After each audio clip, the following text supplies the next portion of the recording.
कक्षा 10th वाले बच्चे, तो कम से कम जो उसमें कुछ होमवर्क दिया जा रहा है तो आप उसको हल करके कमेंट बॉक्स में लिखा कीजिए।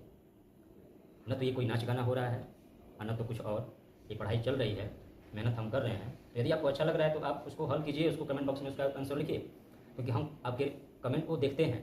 यदि हम पढ़ाए हैं तो हम उसको देखेंगे। ठीक है, तो आज मैं आपको क्वेश्चन एक बता रहा हूँ और इसी के आधार पर मैं आपको एक क्वेश्चन दूंगा। और जो भी बच्चा अगर 10th का है, यदि वह इस वीडियो को देखेगा तो वह उस क्वेश्चन को जरूर हल करेगा और उसका आंसर लिखेगा। आंसर लिखते समय ध्यान रहे कि अपना नाम और उसके आगे आंसर, इतना काम से बनी एक संख्या, बहुत ही महत्वपूर्ण क्वेश्चन, 2 अंकों से बनी एक संख्या एवं उसके अंकों को पलटने पर बनी संख्या का योग 66 है, 66 है। यदि संख्या के अंकों का अंतर 2 है तो संख्या ज्ञात कीजिए।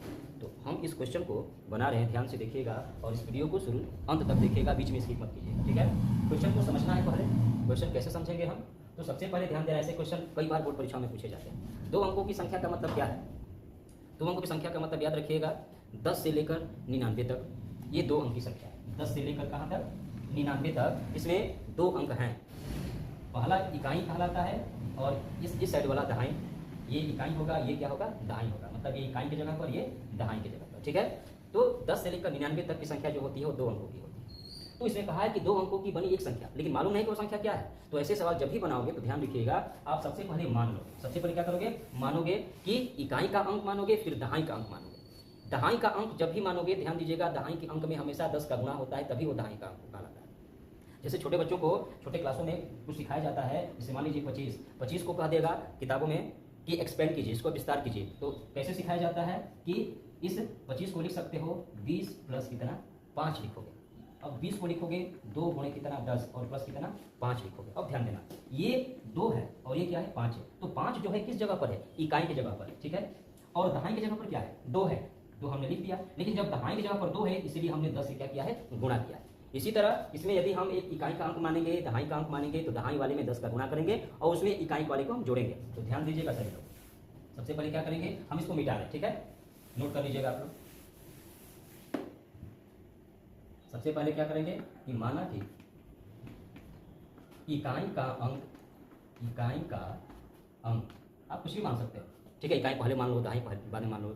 ठीक है, इकाई का अंक x तथा दहाई का अंक y है। दहाई का अंक क्या है? y है। तो ये बताइए, अभिष्ट जो संख्या बनेगी वो क्या बनेगा? दहाई की जगह पर क्या है? y है, तो हम y में 10 का गुणा करेंगे। इकाई जगह पर क्या है? x है, तो हम x क्या करेंगे? जोड़ देंगे। तो हमारा समीकरण क्या आया?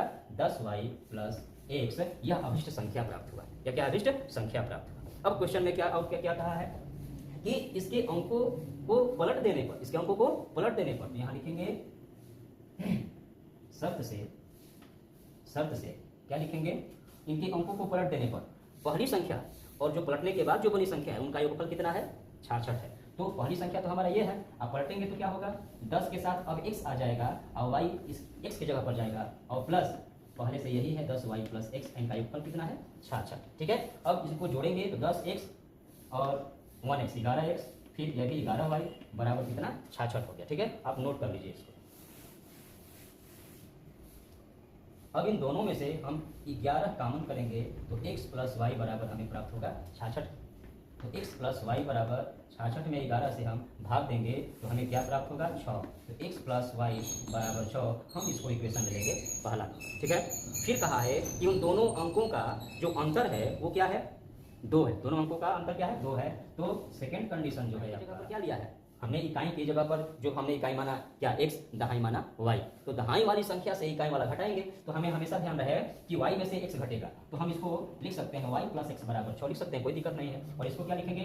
y माइनस x बराबर कितना? 2। ये सेकंड कंडीशन से, इस कंडीशन से, सेकंड कंडीशन से हमें प्राप्त हुआ। ठीक है, अब इस इक्वेशन को हम क्या करेंगे? हल करेंगे। अभी इसे जब हल करेंगे तो ध्यान देना, x से x कट गया, ये हो गया 2y बराबर ये हो जाएगा 8। ठीक है, तो y का मान हो गया कितना? 4 आ गया। y का मान कितना आ गया? 4 आ गया। अब y का मान हम किसी भी समीकरण में रख देंगे तो हमारा समीकरण है y प्लस x बराबर कितना है? 6। तो y का मान 4 है प्लस x है बराबर कितना? 6। तो x बराबर 6 में से 4 घटेगा, क्या आ गया? 2 आ गया। अब x का मान आ गया 2, y का मान आ गया 4। तो हमारा अभिष्ट संख्या क्या प्राप्त हुआ? जो अभिष्ट संख्या है हमने क्या निकाला है? 10y प्लस x हमारा अभिष्ट संख्या शुरू में हमने बनाया है। तो 10 लिखेंगे, y की जगह पर क्या लिखेंगे 4 लिखेंगे और x की जगह पर क्या लिखेंगे 2 लिखेंगे। तो 10 में 4 का गुणा 40 और प्लस कितना 2, मान कितना हुआ 42। अब ध्यान दीजिएगा, अब ध्यान क्या है कि 4 में से दोनों का अंतर 2 है। ये सिद्ध हो गया। आप हमेशा याद रखिएगा ताकि आपकी बोर्ड परीक्षा में किसी प्रकार की कोई समस्या न हो, ठीक है। तो इस चीज़ को आप नोट कर लीजिए। अब इसी परी का हम आपको सवाल दे रहे हैं और उस सवाल का हल आप लोग करके कमेंट बॉक्स में अपना नाम और उस क्वेश्चन का आंसर जरूर लिखिएगा। आपको ठीक है, ध्यान से सुन लीजिए। 2 अंकों की एक संख्या के अंकों का योगफल 9 है।